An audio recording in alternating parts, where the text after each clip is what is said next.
Okay, നമ്മുടെ municipal chairman ഇവിടെ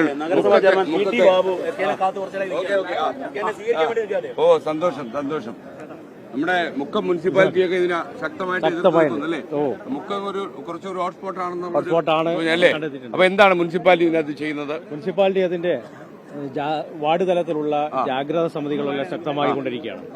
അതുപോലെ തന്നെ എല്ലാ വിദ്യാലയങ്ങളിലും അത് മറ്റുള്ള പ്രദേശങ്ങളിലെല്ലാം തന്നെ പ്രാദേശിക അടിസ്ഥാനത്തിൽ എന്റെ ജാഗ്രതാ നിർദ്ദേശം നൽകി അതിന്റെ പ്രവർത്തനം ആരംഭിച്ചിട്ടുണ്ട്. നിങ്ങളുടെ പേര്? PT ബാബു. PT ബാബു. ഈ ലഹരിക്കെതിരെയുള്ള ഈ പോരാട്ടത്തിൽ അണിനിരന്നിട്ടുള്ള 24 ആദ്യമായി അഭിനന്ദിക്കുകയാണ്. മുക്കം മുനിസിപ്പാലിറ്റിയോട് നമുക്ക് ചെയർമാൻ നല്ല റിക്വസ്റ്റ് ഉണ്ട്. അപ്പോൾ നമ്മളൊരു വലിയ ഒരു ജനാരവം കോഴിക്കോട് ഉണ്ടാക്കുന്നു, കോഴിക്കോട് ബീച്ചിൽ. അപ്പോൾ എന്ന് വെച്ചാൽ ഇത്രയും അധികം ആൾക്കാർ അവിടെ വരണമെന്ന് നമ്മൾ ആഗ്രഹിക്കുന്നുണ്ടെന്ന് അറിയാമോ?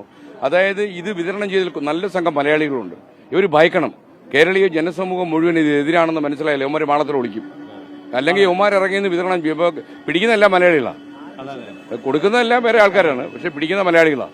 അപ്പം നിങ്ങളെല്ലാവരും പറ്റുന്നിടത്തോളം ഒരിത്തിരി ബുദ്ധിമുട്ടിയാലും വേണ്ടിയത് നമുക്ക് ഈ കേരളത്തെ രക്ഷപ്പെടുത്തിയേ പറ്റൂ. 20-ാം തീയതി കോഴിക്കോട് ബീച്ചിൽ നമ്മൾ നോക്കും മുക്കം മുനിസിപ്പാലിറ്റി ചെയർമാൻ അവിടെ ഉണ്ടോന്ന്. അപ്പൊ അങ്ങ് മുക്കത്തെ ജനങ്ങളോട് അങ്ങേക്ക് എന്താ പറയാനുള്ളത്? മുക്കത്തെ ജനങ്ങൾ പറയാനുള്ളത് മൊത്തം സമൂഹത്തിൽ ഒരു പുതിയ തലമുറയെ കാർന്നു പിടിച്ചുകൊണ്ടിരിക്കുന്ന ലഹരി ഇതൊരു ജനറേഷൻ തന്നെ നഷ്ടപ്പെടുത്തും. ആ ജനറേഷൻ നഷ്ടപ്പെട്ടു പോയാൽ ഈ സമൂഹത്തിലുണ്ടാകുന്ന വലിയ ആപത്താണ്. അത് ജനസമൂഹം തിരിച്ചറിയണം. അതുകൊണ്ട് ആ നേരത്തിൽ ഇതിനെ ലഹരിക്കെതിരെയുള്ള പോരാട്ടം ശക്തമാക്കുകയല്ലാതെ മറ്റു മാർഗമില്ല എന്നുള്ളതാണ്. ബഹുമാനപ്പെട്ട ചെയർമാൻ പറഞ്ഞതുപോലെ ലഹരിക്കെതിരെയുള്ള വേണു കല്ലുരുട്ടി ലഹരിക്കെതിരെയുള്ള പോരാട്ടം ശക്തമാക്കണമെന്ന് പറയുമ്പോ ആ പറയുന്ന കാര്യത്തിൽ ആത്മാർത്ഥത സർക്കാരും അതുപോലെ തന്നെ ഭരണ സംവിധാനങ്ങളും ഉണ്ടാകണം. അതില്ല സംശയമൊന്നുമില്ല. കാരണം നമ്മുടെ ഇവിടെ നഗരസഭയുടെ ഉള്ളിൽ തന്നെ അപ്പൊ ഒരു ബീവറേജ് ഈ അടുത്ത ഇടയ്ക്ക് ഉദ്ഘാടനം ചെയ്യുണ്ടായി.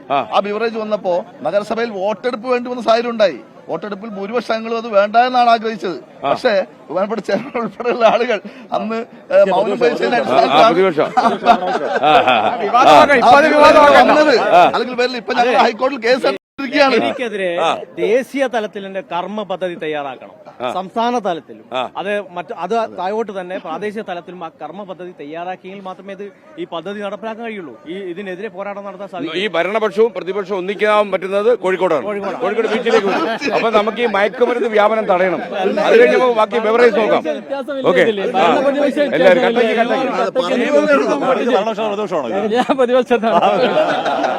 അപ്പൊ അങ്ങനെ എല്ലാവരും വരുമല്ലോ.